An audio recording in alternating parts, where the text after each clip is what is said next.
Hey fangirls, happy Sunday. Welcome to a little live video that I promised you a while ago, and I haven't had a chance to fulfill that promise on. So today we're going to be talking about the Disney dining plan at Walt Disney World. Now in December, I was at Walt Disney World and I alluded in one of my live videos from the Coronado Springs, I think, that the Disney dining plan, I was on the Disney dining plan and I was finding that it was not for me. Hi, Shannon. Shannon is my dear friend and she's actually from Destinations to Travel, who are my Disney travel agents and the only Disney travel agents I trust. If you want to find them on Facebook, you can go to facebook.com/D2travel and check them out because they post lots of great content and they are a really great team. They're really knowledgeable about Disney. Anyway, when I was talking in my last video, or I don't know if it was my last video, but in one of my recent videos, I mentioned that I was finding on my trip that the DDP was not for me. It was my first time on the full dining plan. Now, I would like to start off by saying it doesn't mean that the Disney dining plan is not for everyone, but I want to tell you why it was not for me. You hear a lot of stories about people who talk about how the dining plan really works for their family, and that's great because you should pick the thing that works for your family. I always think that you should do the math and be honest about you know, what you really need on vacation, whether it's where you're going to stay or what you're going to eat. And a lot of people kind of, you know, just go with the flow. They hear a lot of people are doing the dining plan, or a lot of people are you know, booking BR guest reservations or whatever, and that might not be the right thing for your family. So doing your research is always a big thing. A lot of people hate on the dining plan. They say, you know, it's a waste of money, or you can't make your money back.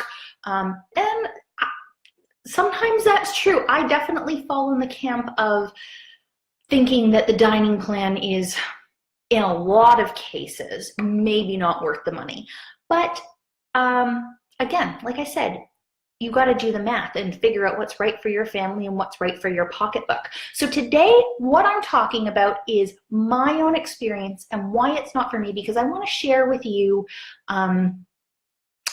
you know, really my findings. Did it save me money? Did it not save me money? Did it make my trip better? Did it make my trip worse? And just really have a frank, open, honest discussion about that. So I would also love to hear from you about if you've been on the dining plan, if you haven't, if you have questions about the dining plan, and I would love to answer those for you and definitely hear from you and let you share with the other fangirls what your experiences with the dining plan are, because I know that there are a lot of good ones. I know that Kim, for instance, has had some really good experiences with the Disney dining plan because it works for her family. So let's talk about the Disney dining plan. I will say, about 3 times in the past, I've been on the quick service Disney dining plan, and all 3 of those times I got the dining plan for free through a free dining promo. I did enjoy that that format more because my husband and I do not eat at a lot of sit-down restaurants when we're on vacation. We love the sit-down restaurants, don't get me wrong, but we don't like to, when we're going to Disney World, spend a ton of time sitting down every day. So for us, the quick service dining plan in the past has been good because we got it for free, so all of those quick service meals were free for us, and then we paid out of pocket for a few additional things, a few additional snacks and a few additional sit-down meals, and so that worked out well. But if I had done the math on that, if I had paid for that dining plan, I don't think I would have gotten my money's worth at that point in time. Oh, hi Leah, thanks for tuning in.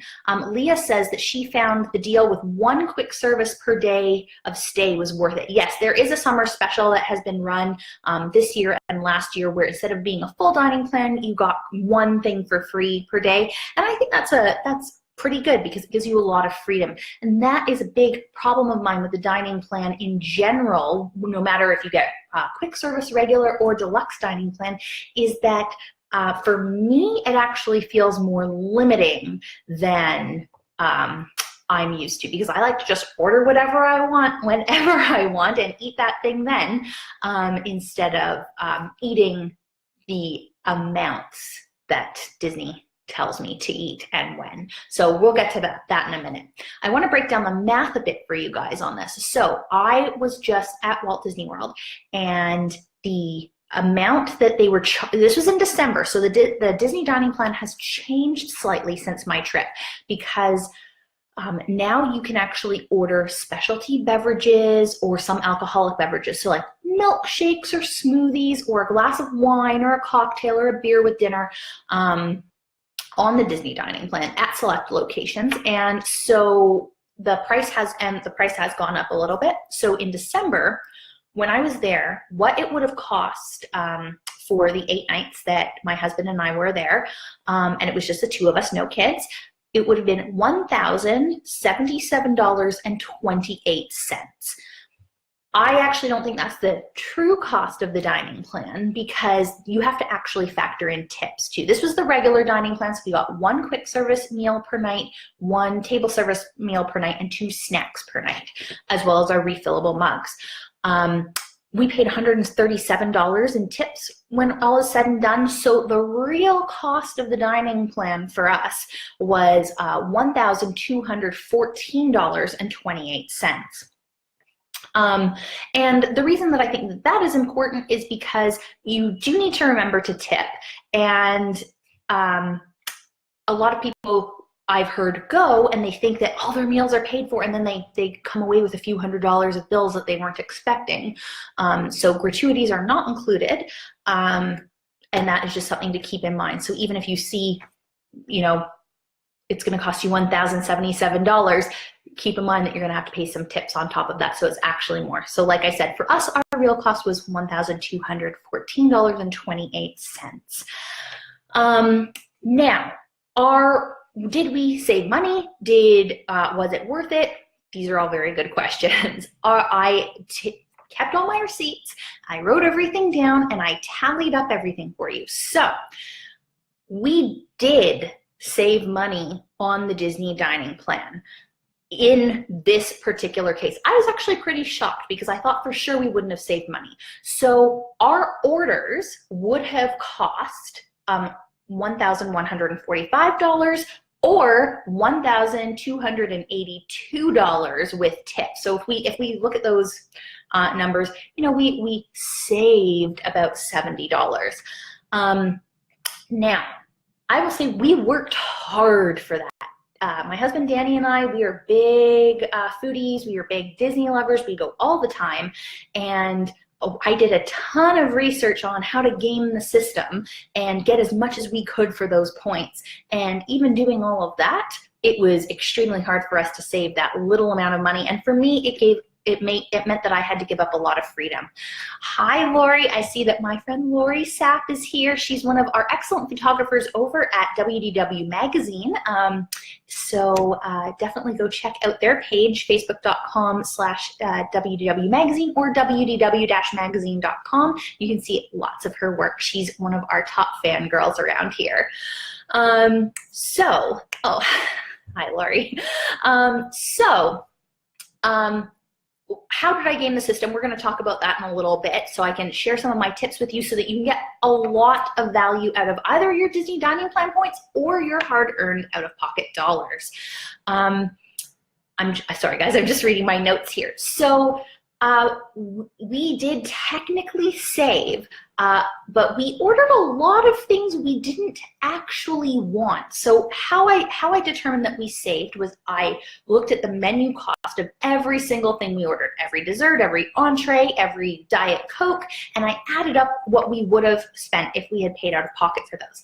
But there are a lot of things that we ordered that we would have never spent money on. And I'm not talking about like, oh my goodness, I ordered a lobster, which I would never splurge money on. I'm talking about things like I had a Diet Coke every day, and I usually just drink water when we're there. I just fill up my reusable water bottle, and if I really want a Diet Coke, I'll buy one.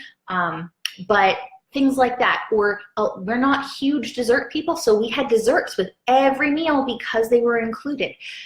I don't think that should really be counted as saving. For me, I don't count it as saving because I was spending money really on things I did not want.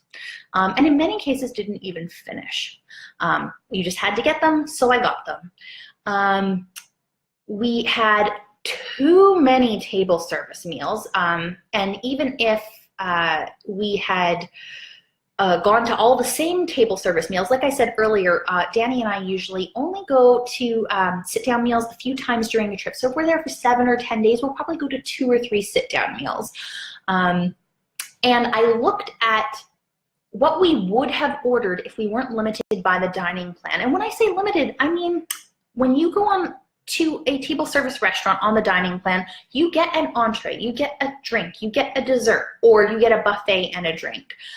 So buffets are their own thing because you get whatever you want there, whether you're paying or using dining plan credits. But when we go to a table service restaurant, I was limited in what I could order. If I had wanted to just have 2 appetizers instead of an entree, I couldn't have had that. You know, I could have said no to a dessert, but I had paid for the dessert, so I was going to get a dessert even if I was going to eat 1 bite of it.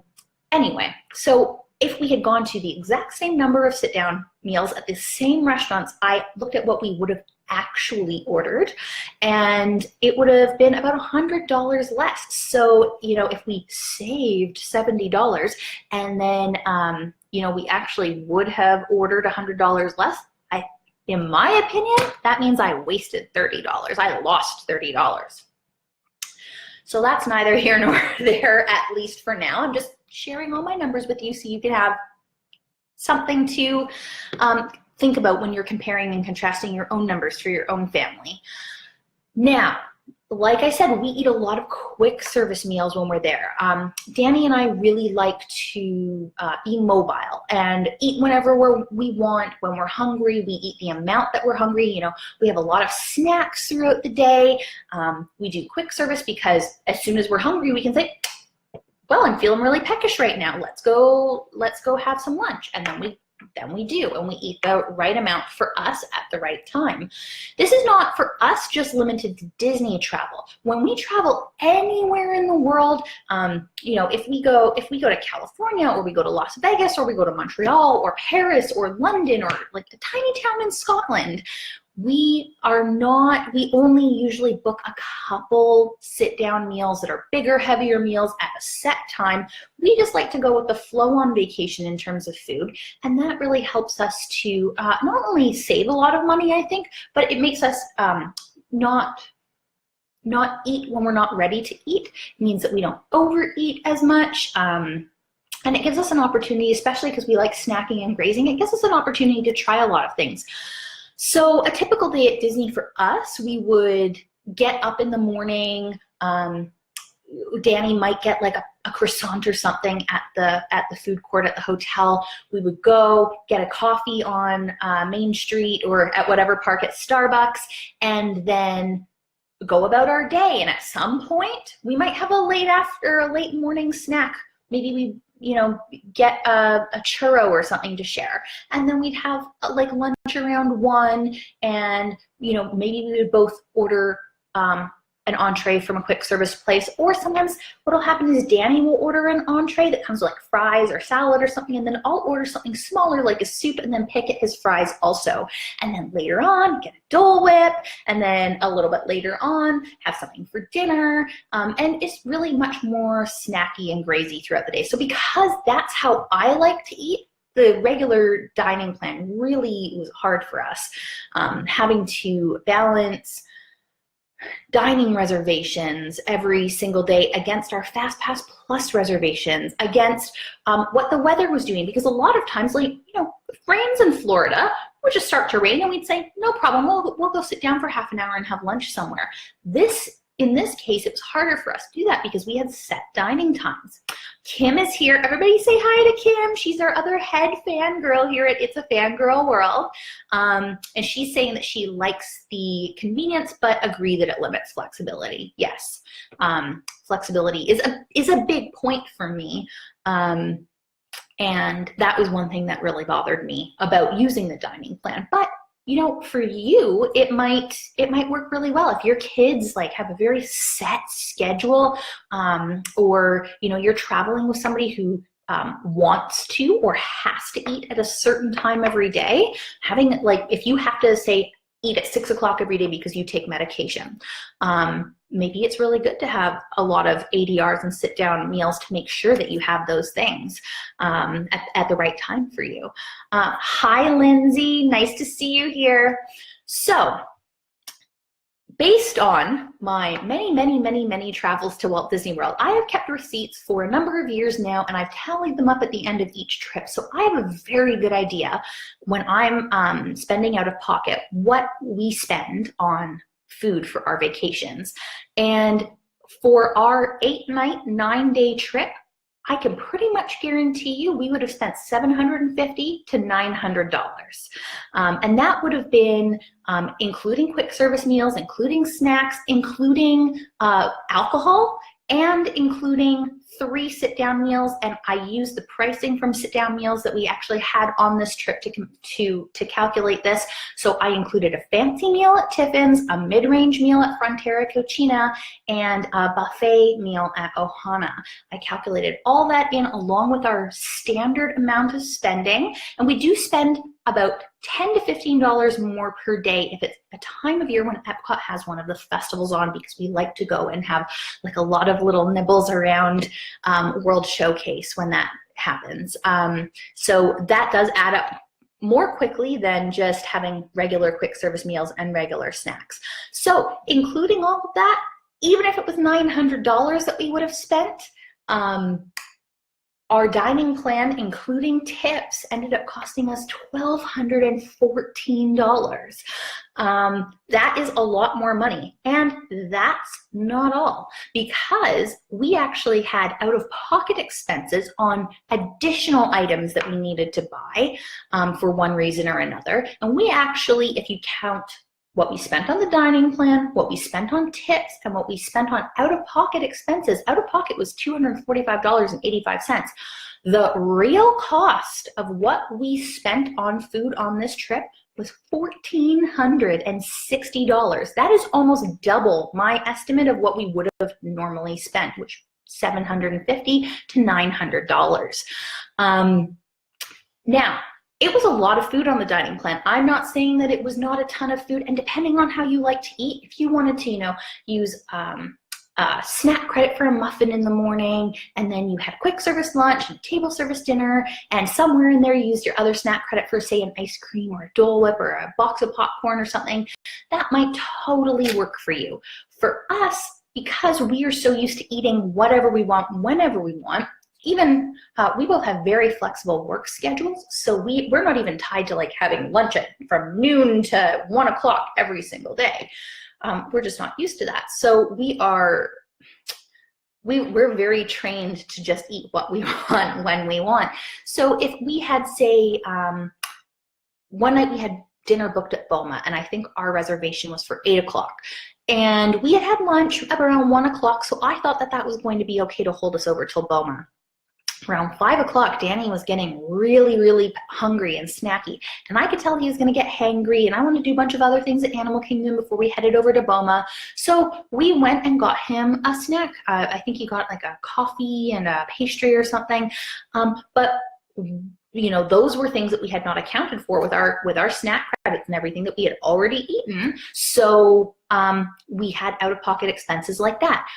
We did have a few cocktails and glasses of wine at some of our dinners, and like one day by the pool at the Coronado Springs. We paid for those things out of pocket because they were not included in the dining plan back in December. So those are out-of-pocket expenses. And then there were a couple things that we wanted that were not included on the dining plan. So for instance, when we went to Frontera Cucina for lunch, we really wanted an appetizer, and we paid for that. And when we went to Star Wars, the Last Jedi, because it had just opened while we were there, and so we went to AMC Fork and Screen, and they don't take dining plan credits, which we knew, so we paid for those things. So even though it was a ton of food, and I was leaving food on my plate, I couldn't wrap that up a lot of times and take it with me. There are cases where, like, I've been to Via Napoli before and wrapped up a slice of pizza and taken it back to the room. That's fine. I'm not going to wrap up like half my pasta if it's left over and cart it around the park all day long, or like a little bit of salad that's left over, or most of my dessert when I only had one bite, and then have to carry it around with me all day. And some of these things are things that you can't carry around. They'll go bad. They'll get smushed. They'll go off. It's Florida heat, right? So it's really not worth it. Whereas usually I don't waste any food at Disney because I know exactly how hungry I am and I can eat the exact amount that I know I'm hungry for. And then if I'm still hungry, I can go get a snack. That's not as much of an option on the dining plan. So it really depends on how much structure you like having to your meals. I know that some people feel like it's very freeing, like that they wouldn't usually order dessert because they wouldn't want to spend the money on it, but it's included, so it's a nice treat. And I totally get that. That's not for me. Okay, so yes, what I would have spent normally, like we talked about, usually I'd have a bunch of quick service snacks, a few quick service meals. We usually sit down for a fancier meal every 3 days or so. We usually have an alcoholic drink maybe every second to third day. We do like to drink, but we don't drink a ton on vacation. We don't drink a ton at home either. But like, if I'm out for a nice dinner, I want a glass of wine. If I'm sitting by the pool all afternoon, I would like a cocktail, nice frozen cocktail. That would be great. So we do that, and I will say that we do end up having a Starbucks or two per day. But you know what? We have a Starbucks or two per day at home, so I just transfer my Starbucks budget to Disney, and it doesn't make that much of a difference. Things that we often do to share or to save when we go to Disney World, when we pay out of pocket, is that we share a lot. So I mentioned before, I'll order a smaller item, like say a soup, and Danny will order maybe a burger and fries, and I'll have some of his fries, and I'll have my soup, and he will have the burger and some of his fries, and then we'll be totally full. We also, having more snacks and grazing for us keeps us not so full that we don't want to do anything. Like we know after we have dinner at Ohana, we are done for the night. Nothing else is happening. We just like want to roll on off to our hotel and go to bed. But having smaller, lighter amounts of food more constantly keeps our energy up, and it also keeps costs down, and we're not wasting food that we're ordering too much. We also almost never buy beverages other than having coffees at Starbucks, and other than the occasional alcoholic beverage. We usually just bring a refillable water bottle and refill with tap water our entire trip. That's not being cheap. That's what we do at home. We drink a lot of water, and you know, it's better than paying $3 for a bottle of water at Disney, and I have absolutely no problem doing that. So we had tons of bottles of water this time that I had to account for in what it would have cost, and a large chunk of those bottles of water would have never happened. Now, if I feel like a Diet Coke, or like I'm really hot and I really want a really cold Smart Water or something, I will buy that if we're paying out of pocket. But it doesn't happen too often when we're on a trip. We also order bigger items and split them. And that is one of the tricks that we use to maximize our dining credits too. So a good example of this would be, say, at Flame Tree Barbecue. For $18 or $18.99 or something, they have a sampler platter where you get a ton of food. And it's much better for us to order that and then maybe a side of onion rings or something than for us to order like 2 half chickens with slaw and beans and everything. That would cost more money, but you know, we're just as full after sharing one really big meal. Kim is saying splitting is great, especially during the hot summer. Yes, Kim, I totally agree. Actually, when it's hot, it was freezing cold when I was at Disney World in December. And that meant that I ate a lot more than usual because being cold, I could eat. I'm very sensitive to heat. It's very hard for me to eat when it's hot outside. Actually, last year in September, Danny and I were at Disney World, and it was so hot that we were there for 10 days. In the first 5 days, I ate almost nothing. I had like maybe a salad once a day, a couple pieces of fruit here and there, like a dill pickle, and then I'd like pick at his fries that he was having with his burger, his hot dogs, or his chicken nuggets or whatever. it just like putting food in front of my face, I was nauseous. I was like, I'm so hot. I think I'm going to throw up if I eat anything. And he is actually quite worried about me. He's like, I don't know if you're eating enough to be like walking 20 kilometers a day and doing all this stuff. And I was like, I can't eat. So that, you know, have a lot of Dole Whips. Those have some calories to keep you going, but it's really hard. So I guarantee you I would have lost a ton of money but for me buying the dining plan if it was during a hotter time of year. Okay, so it was a lot of food, as we talked about. I was very overstuffed. Like I said, you can't really, in a lot of cases, take things with you to go. But then we would end up hungry later and not have that food to fall back on because we didn't take it to go. Or we would end up hungry before a meal and not knowing when you get hungry. You make a 7 o'clock dinner reservation, but you're hungry at 5 and then you have 2 hours. So a great example of this was on our very first night. We had dinner at Chef de France, I don't know, 6:30 or something. By 5 o'clock, Danny was so hungry, he said, we have to stop and eat something because otherwise I am not going to make it. So we stopped at one of the Epcot Festival of the Holidays booths and got a little snack. But then that snack was enough that we probably were not as hungry as we wanted to be when we went to Chef de France and we couldn't finish our dinners. So that is very wasteful in my opinion. At least for us. Another, I think I told you about when we went to Boma, you know, one day we hadn't had a Dole Whip yet on the trip and it was our last day because it was so cold. I couldn't even think about having a Dole Whip or an ice cream or anything. So we had a Dole Whip like an hour before we were going to Ohana we had a breakfast reservation at Ohana, but it was 11:30 a.m. So I was like, I can't leave without having a Dole Whip. So I ate a Dole Whip, which probably would have kept me going for like 3 hours, but instead an hour later I'm at Ohana and then I only have 1 serving of breakfast at the Ohana breakfast buffet and the server's looking at me like, you're the only person who's ever come here and not had 6 servings. I'm so full of Dole Whip. And other things, Be Our Guest. We went to breakfast at Be Our Guest, and I know that the coffee at Be Our Guest is not that great, so we stopped and brought our own coffee. This is maybe a bad example because Be Our Guest is kind of like a flat fee anyway, and you get a beverage included with your breakfast. But you know, I got a beverage at Be Our Guest that I did not use because I had brought a Starbucks with me because I'm a coffee snob. So I don't know. It was a lot of ordering things that I would have never ordered, not because I would never splurge on ordering those things, but because they were things I did not want. I did this, by the way, this dining plan, because I wanted to experiment and see what it was like. Everybody's talking about how great it is, and I was like, I will give it a fair shot. So that's why I'm sharing all of this with you.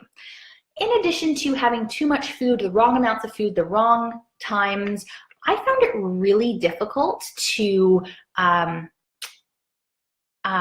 use the dining plan. In the past, when I've had the quick service dining plan, it was not difficult or confusing. You could just use it at quick service places. I knew what I was entitled to. It was fine. This time, I had a really, really hard time. I found that the bills were all over the place. Every single place that we went to, and I'm gonna list them all out for you, but every single place that we went to, they handled our bill in a totally different way. And actually, when I was going through my receipts yesterday to make sure I had all my tip amounts right to share with you, I realized that there were a couple cases in which I wildly undertipped because I'm used to just, every time I pay out of pocket, I say, I'm gonna charge it to my room on my Magic End. They bring me the bill and then it says, suggested tip 20%. And I say, yep, I'll take that one. And then I add it all up and I leave them a bill. I found out that in a couple cases, I very unfortunately wildly undertipped because, you know, maybe we ordered something additional and like an appetizer, and then they only told us the 20% tip amount based on that. But I wasn't even really, I was like, I'm ready to go and get on with my vacation. Great, bring me the bill, I'll sign it, charge it, take my dining plan credits, you know, charge everything else to my room, bye. Not really looking at it. And that is no good because now I feel terrible that I undertipped some of my very hardworking servers that I was trying to generously tip.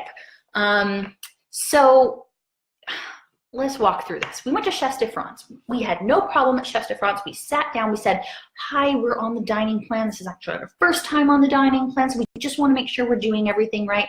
The server, he was excellent.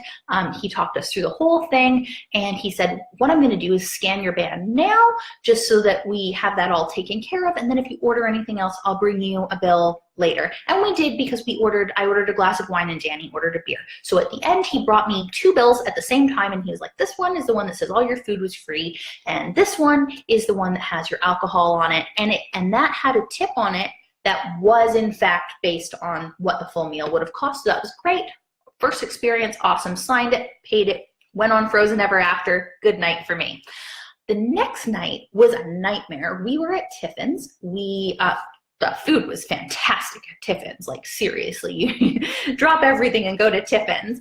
But we had, and I don't know what the problem was. We had a new server. We were doing the Rivers of Light dining package. We were using 2 credits because it's a signature meal. You're allowed to do the Rivers of Light dining package on the 2 credits, which means you actually get an appetizer, an entree, a dessert, and a non-alcoholic beverage for the same price as if you were just dining there without the package, in which case you wouldn't get the appetizer. There was a lot of confusing things. There was a lot of moving parts, and we got in a big thing with our bill at the end where they kept bringing us the wrong bill. The first bill like charged us some dining plan credits, but then charged us for more than just our alcohol. It charged us, I think, for our desserts and our appetizers or something. Then it came back and one of those things was gone and another thing was, then it came back and they had charged us 6 credits instead of 4 credits. It was a whole thing. It took almost an hour to get resolved.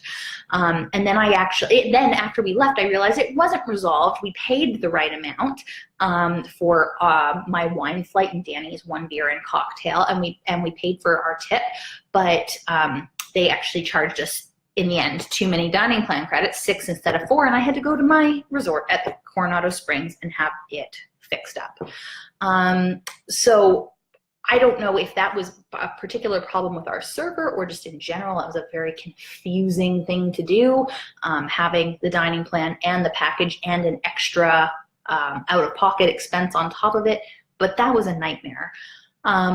California Grill, we went for brunch, and I can't comment actually on the billing process there because a very sweet couple who we met in the elevator, who were just the nicest, they saw that we were celebrating our anniversary and they very kindly paid for our meal and our tip. Our server wouldn't take a tip from us. We did go talk to her manager afterwards and make sure that she got a note in her file about how amazing she was. But I can't speak to the difficulty of paying there because we were incredibly grateful to be gifted such a beautiful gesture. Kim says the dining plan's been going on long enough where there shouldn't be so many issues. Kim, I totally agree. And what doesn't make sense, I could see if some of the places that were not Disney owned had issues and the Disney owned places didn't have issues, but that's not the case because listen to what else happened to us. At BOMA, our bands were not scanned at the beginning. They were scanned at the end of our meal, and they didn't tell us any amount of tip to leave. So I just calculated it myself. There wasn't even anywhere on my bill where we weren't carrying cash.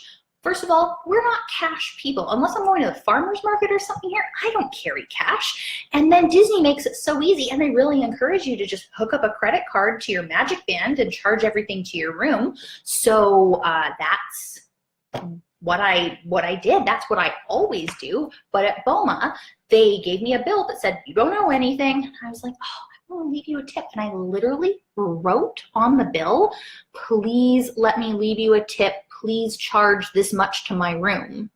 And it did go through because I got it on my guest folio at the end.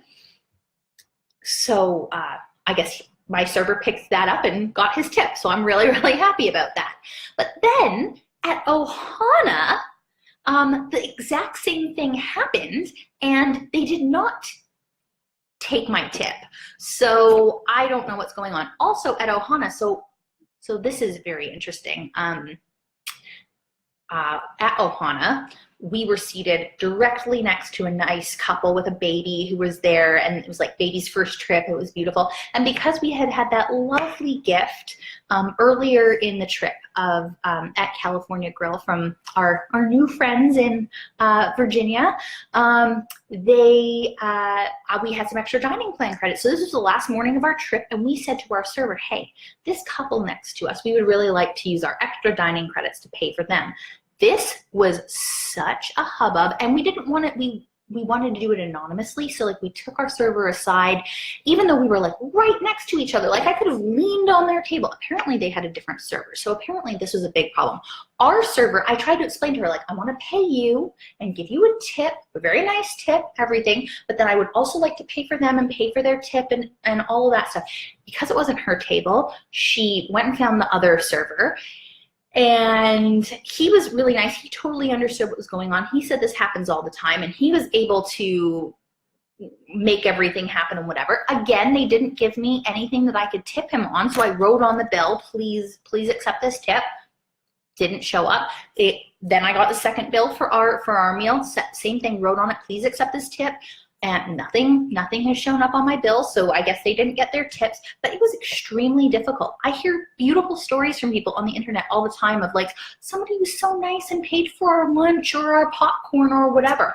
This was a nightmare. I would have much rather just had a pile of cash and throw down cash on all the tables and left, because it was really uncomfortable. And then our particular server didn't seem to understand that we were trying to do a nice thing. We tried to really explain it to her. She was super weird about it.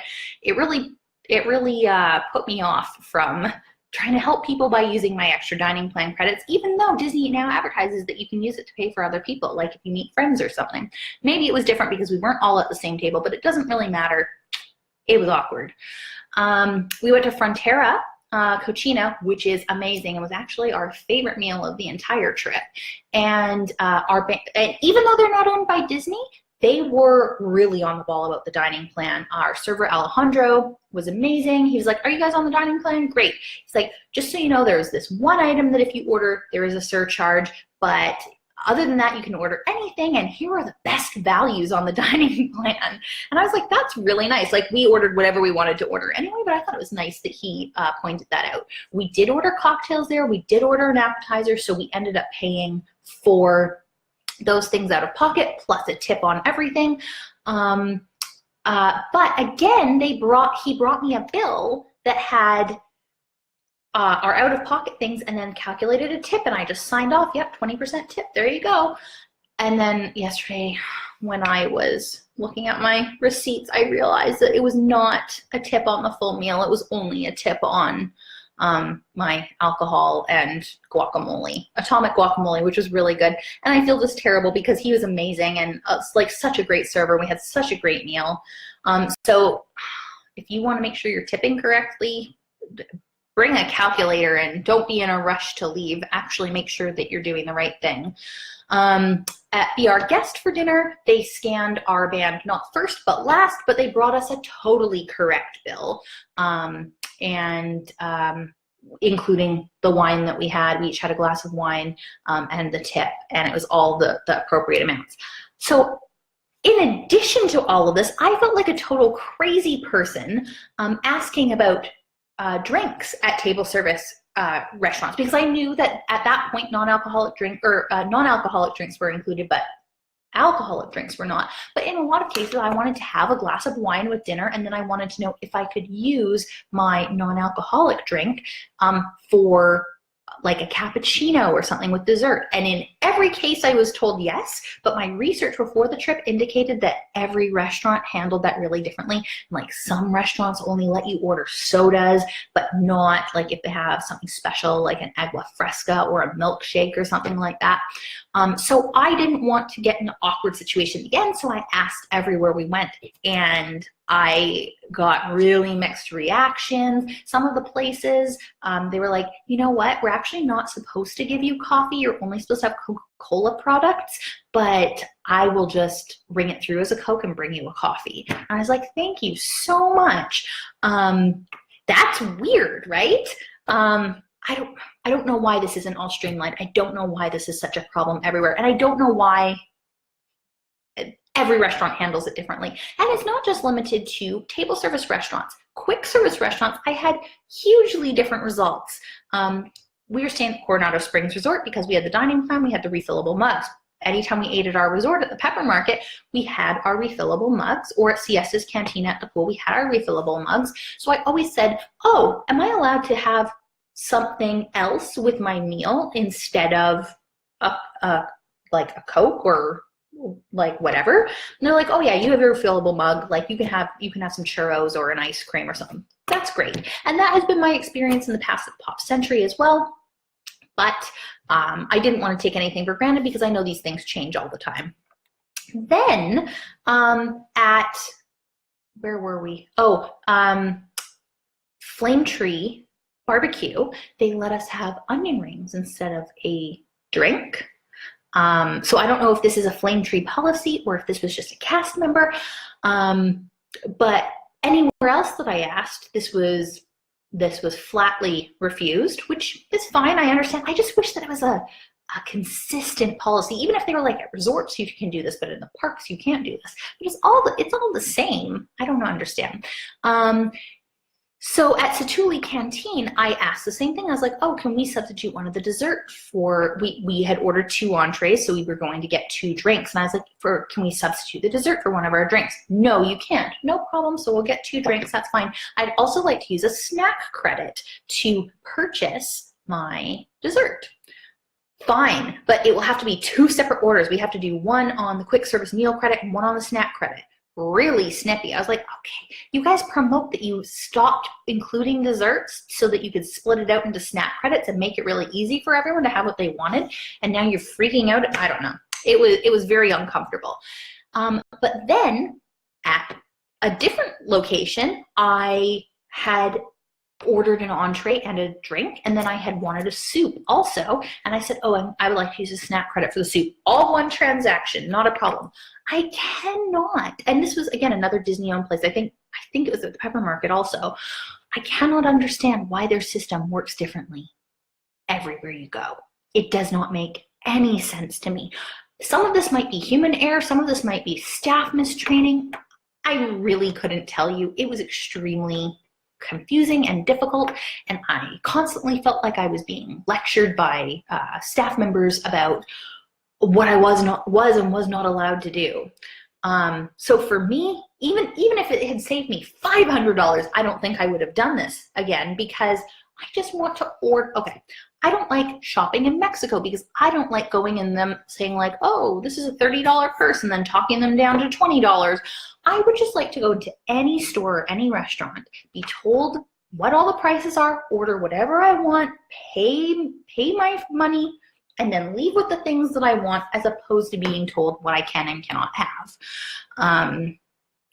Kim is saying that this summer she had a similar experience where some things had to be multiple transactions and some things could just be one transaction.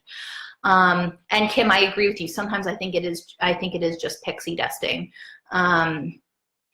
It was very, very stressful for me. But I tried to keep going. Anyway, earlier I mentioned how Danny and I gamed the system to get the best results possible with our Disney Dining Plan credits and to eat as much as we possibly could, so that I could take photos and report back to you and report for WDW Magazine on all the delicious things.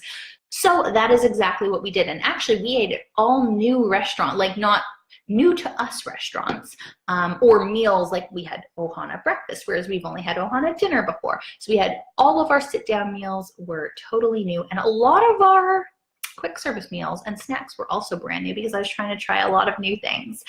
But here are some tips, whether you're using Disney Dining Plan credits or whether you're paying out of pocket. Here are some things that you really, really should consider doing if you want to maximize your spending versus how much food you're getting. So one thing that we did was we booked a Rivers of Light dining package at Tiffin's. This works much better for Tiffin's than it does at Tusker House.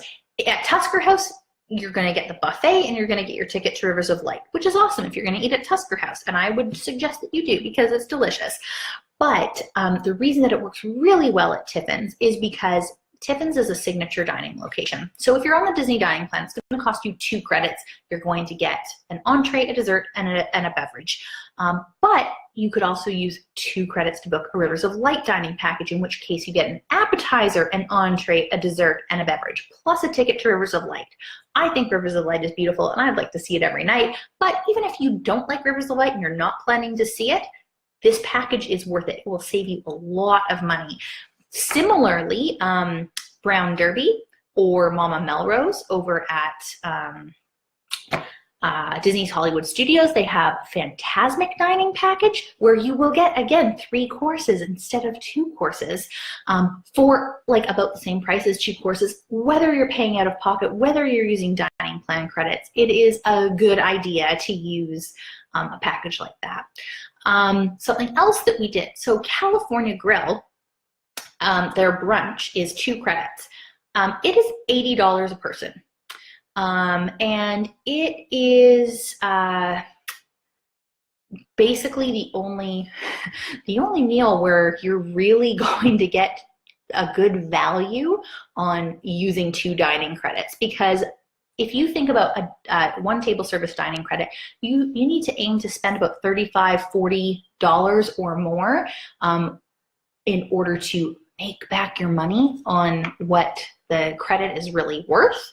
And a lot of places that is not going to happen. You know, you go to Sci-Fi, you order, you know, $16 burger and a $5 shake and a $8 pie, like that doesn't come close to being your $35. So you need something that's like $70 to $80 in order to make a 2 credit dining experience worth it. And even at the most expensive places, even if you order like a $55 steak somewhere, like at Yachtsman, and then, you know, a $10 dessert and, you know, a I don't know, $8 drink or something, it's still not quite actually worth it. But California Grill is, and you can have your fill at California Grill because there is you order entrees, but and they bring you desserts. There are pastries. There's a whole buffet of salads and charcuterie and sushi and all sorts of delicious stuff. And you can eat as much of that as you want. And they aren't turning over tables in there quickly, so you can stay for hours and hours and just keep eating.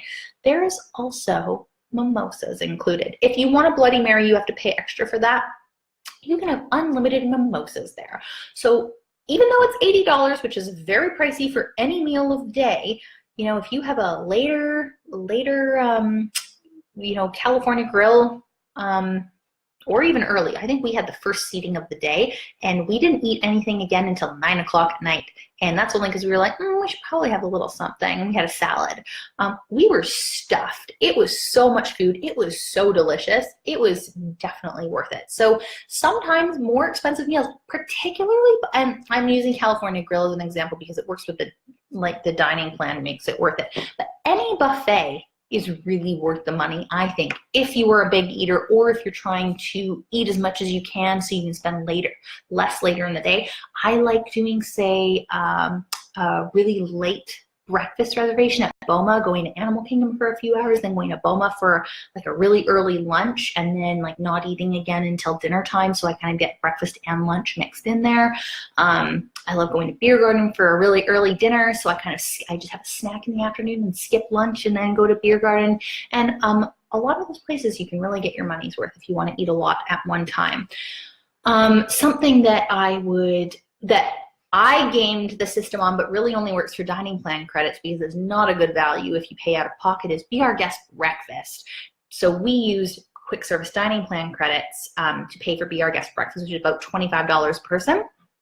And it was fine. Like, I wouldn't tell you not to eat that breakfast, but it is definitely, you could pay just a few dollars more and have a beautiful, unlimited amount of things that you could eat, say at Crystal Palace for breakfast.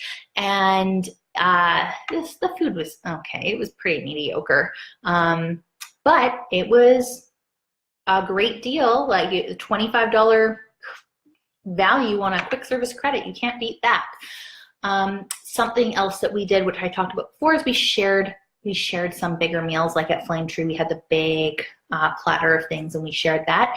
And we also really maximized heavy snacks. So things like yogurt parfaits or the mac and cheese that they sell at 8 Spoon Cafe with pulled pork on top at Animal Kingdom, or a ham and cheese croissant at Les Hall in Epcot. All of those things are very heavy snacks. Like we could either share them and each have like a regular amount of snack, or kind of replace a meal with them, or you know, kind of tide ourselves over if we were gonna have like breakfast and dinner and we wanted something heavier in the middle, not just like a churro.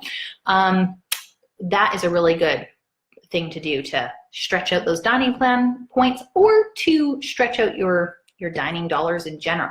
And the last thing that we did that is, it will cost you more money if you are paying out of pocket, but on the dining plan at any of the festivals, anything that is not, any of the food and anything that is a non-alcoholic beverage, you can use dining plan credits for. So we maximize the value of that. We probably had, I don't know, 15 different things at the Epcot Festival of the Holidays, and these were items that were up to $8.25 each, as opposed to like $3 ice cream or a $3 bottle of Coke or something like that.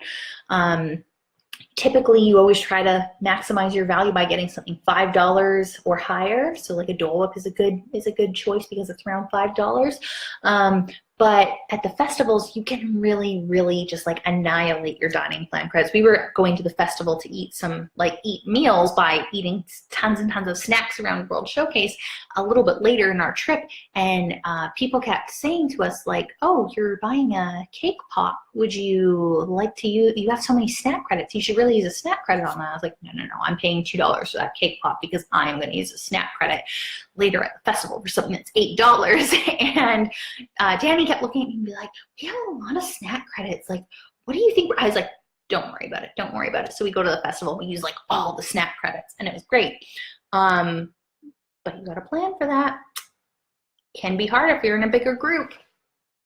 Okay, so those are my best tips to maximize dining plan credits, or to, you know, save some money when you're paying out of pocket. So for me, the reason the dining plan is not for me, but it might be for you. The reasons it's not for me is it is not our eating style. It was too heavy, too much food all at once, too structured, too much with set times, really lengthy. Like every day we had a sit-down meal, and we were like there for like 2 to 3 hours for every meal. That is way too much time for me when I'm at a Disney park. I can't imagine if you were doing, say, the deluxe dining plan and doing 3 sit-down meals a day. That'd be like at least 6 hours of sit-down time.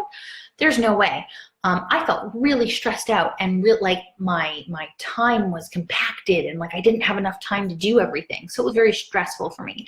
So not our eating style, too heavy, too structured, too lengthy, and too infrequent, because like I said, we are more grazing people. No matter where we go, a little something here, 2 hours later, another little something, 2 hours later, another little something. So not our eating style. That's something that you really need to consider.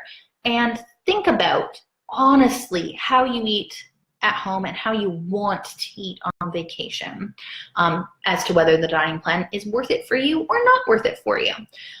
We ordered very pricey things. We did not go out of our way to say like, we must order the most expensive thing on the menu if it was something we really truly didn't want. But we also made a point of not ordering the least expensive thing. We were at Be Our Guest for dinner one night, and I was thinking about getting the quinoa, and my husband said, why don't you get the fish? The fish is more expensive. If we come back and pay out of pocket, you'll probably order the quinoa because you like that sort of thing, and it's cheap, so you'll like that. Order the fish. Guys, I'm so glad I ordered the fish, because that fish is one of the best things I've had in my life. They said it was brand new on the menu. There was Israeli couscous and pesto and preserved lemon and artichokes. Like, it was really, really good. But I went out of my way and ordered something I probably would not have otherwise ordered, because I was like, it's already paid for. I might as well get my money's worth. And even doing that, it barely saved us money.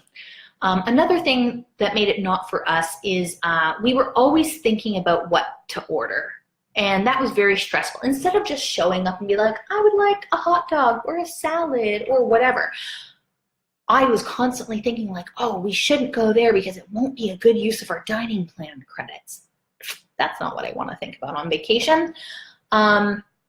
Like I said, the real cost of the dining plan versus the real cost of what I would have paid out of pocket, it would not have made sense. Like, we ended up in total between dining plan tips and things we paid out of pocket, we paid $1,460, but based on every other trip we've ever taken, if we had eaten at some of the same restaurants, not as many sit downs because we don't usually do as many sit downs, but if we'd ordered the same thing at 3 of the sit downs we went to, and then eaten the way that we usually eat with lots of snacks and quick service and Starbucks throughout the day and a couple drinks here and there, we would have only spent $750 to $900. So that is a significant, that's about double really, like, that we spent on food this time, that we didn't necessarily even want.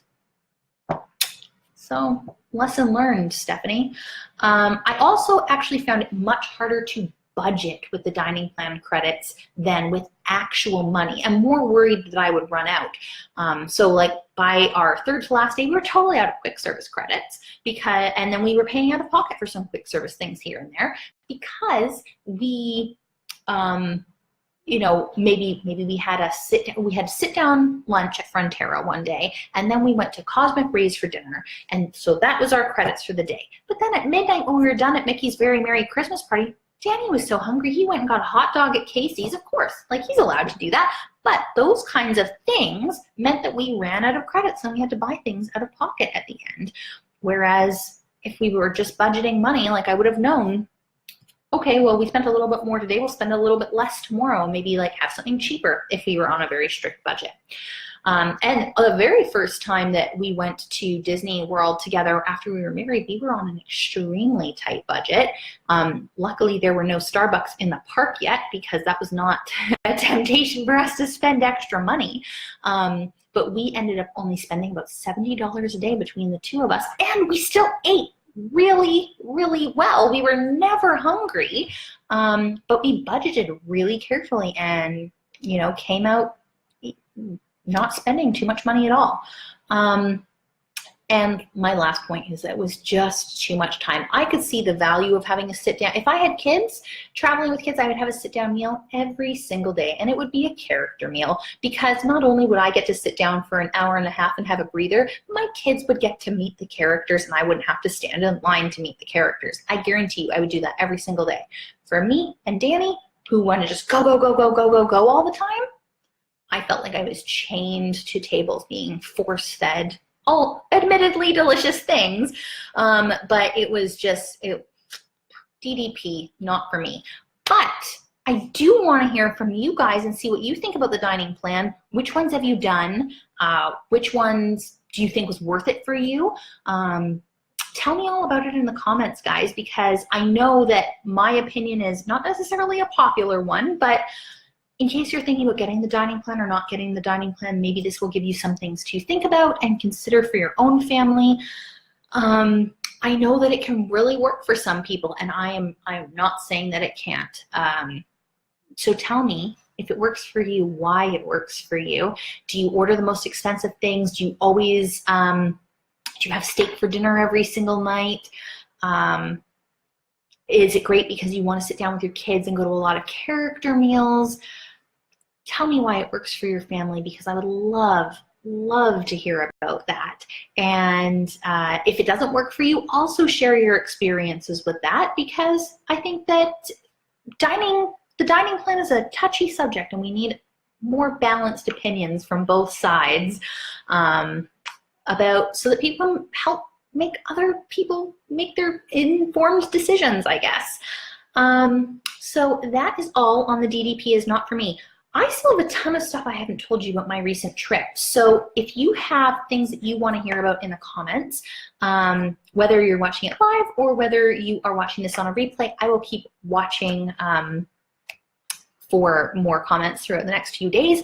But if you want to hear about, I don't know, places that I ate, my favorite spots. I stayed at the Coronado Springs Resort for the first time, so I know I took you on a little tour last month, or I guess in December. I can tell you a little bit more about that. If you want to talk about transportation at Disney World, let me know. We do have some exciting things coming. So I am planning a trip to Tokyo Disneyland and Shanghai Disney Resort later this year. So I'm going to start doing some live videos where I tell you monthly about my planning process. So if you're interested in knowing about that, or if you want to know more about some of the other parks, Paris, California, Hong Kong, let me know, because we can definitely talk about those in addition to Disney World. And Kim is actually going on her first Disney cruise, and she is going to be popping in and telling you a bit about her planning process and all of the fun things that she has been learning that might help you plan your first or next Disney cruise. The other thing that I wanted to let you guys know about is over on our YouTube page. So if you just go over to youtube.com and search for It's a FanGirl World, we have started a brand new series of videos that we're only posting over there for right now. We will probably end up cross-posting them here on Facebook, but go check out our YouTube page because we started a new series called 3 in 3. So the very first one is Kim talking all about 3 ways to stay dry on rainy days in just 3 minutes. And it's a great video, so I really hope that you go check it out. Other than that, if you want to get some cool fangirl swag, you can head over to our TeePublic shop and find tank tops, hoodies, notebooks, stickers, art prints, all sorts of stuff. We've actually been just selling a bunch of a new design that we released about a month and a half ago that says "Love you to Disney and back," and it's just flying off the shelves. So you should definitely go check that out, or get some sweet It's a FanGirl World logos, because we'd love to see you wearing our shirts in the parks. Send us some pictures and we'll be sure to share them. And other than that, if there is anything that you want to know about, we can make videos on that. So put it in the comments below and we'll keep tabs on it. Thanks so much for joining me on this Sunday evening. And I know that you're probably all getting ready to watch the Super Bowl, and then This Is Us, which I can't watch till tomorrow when it comes to my iTunes account. Get the tissues ready for in case your team loses or whatever's going to happen to Jack. And have a great night, and I will see you all very soon, and keep living the magic. Bye now.